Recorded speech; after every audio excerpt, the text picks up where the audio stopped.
Assalamualaikum warahmatullahi wabarakatuh.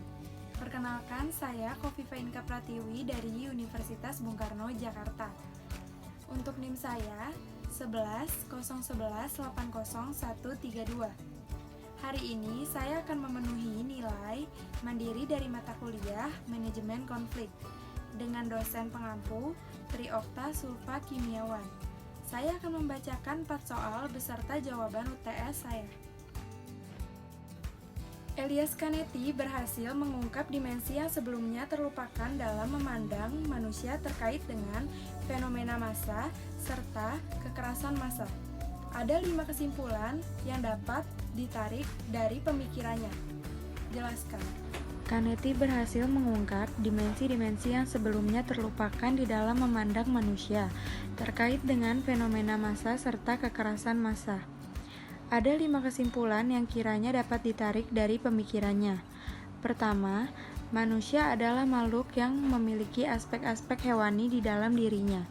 Aspek ini tidak tersembunyi, melainkan amat tampak di dalam perilaku sehari-harinya, seperti perilaku massa yang menyerbu barang diskon atau lebah mengejar madu. Berubah sikap sesuai konteks atau bunglon yang menyesuaikan warna dengan habitat. Membunuh dan menaklukkan musuhnya atau singa menerkam kijang.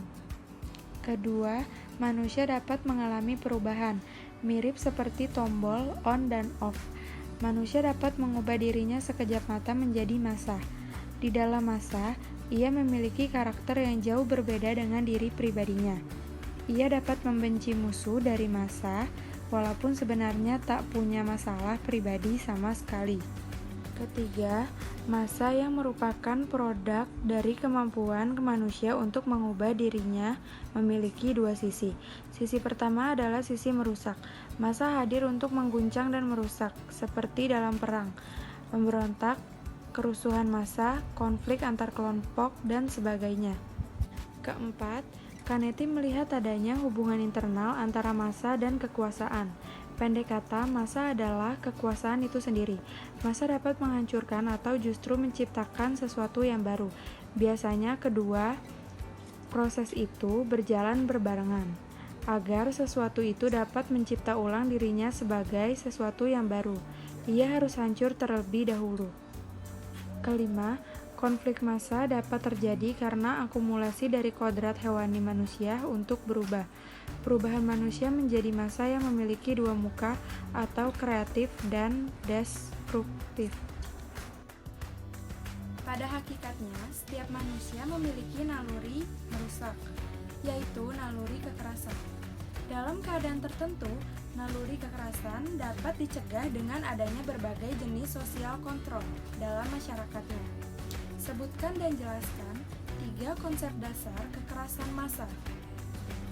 3 konsep dasar kekerasan massa. 1. Kekerasan kepada orang lain, seperti menganiaya, membentak, membunuh, dan lain-lain. 2. Kekerasan kolektif seperti perkelahian massal dan sindikat perampokan. 3. Kekerasan dengan skala besar, seperti peperangan dan terorisme. Soal nomor 3.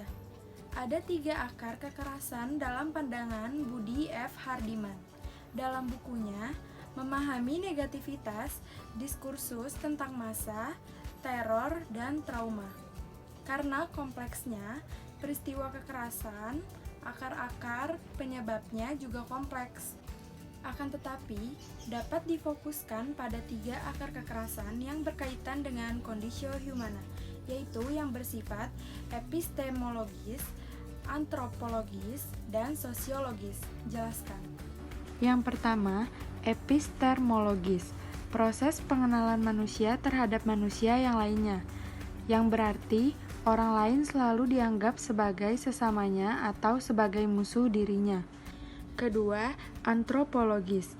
Pada dasarnya, individu tidak akan bergabung ke dalam massa dan melakukan kekerasan kolektif semata-mata spontan dan naluriah. Ketiga, sosiologis. Menerangkan bahwa kekerasan sebenarnya memperlihatkan frustasi sosial yang tengah melanda sebagian masyarakat. Dalam kondisi seperti ini, orang cenderung melihat hidup tidak lagi mempunyai makna. Hidup orang lain justru dinilai sangat murah, tidak dihargai martabatnya sebagai manusia. Frustasi yang melanda sebagian masyarakat disebabkan menurunnya kualitas pendidikan kemanusiaan, baik di keluarga, sekolah, maupun masyarakat. Pemahaman suatu masalah merupakan dasar berpijak untuk memecahkan masalah, menanggulangi atau mengontrol masalah. Sebutkan dan jelaskan 9 pokok-pokok pikiran untuk mencegah atau menanggulangi kekerasan massa.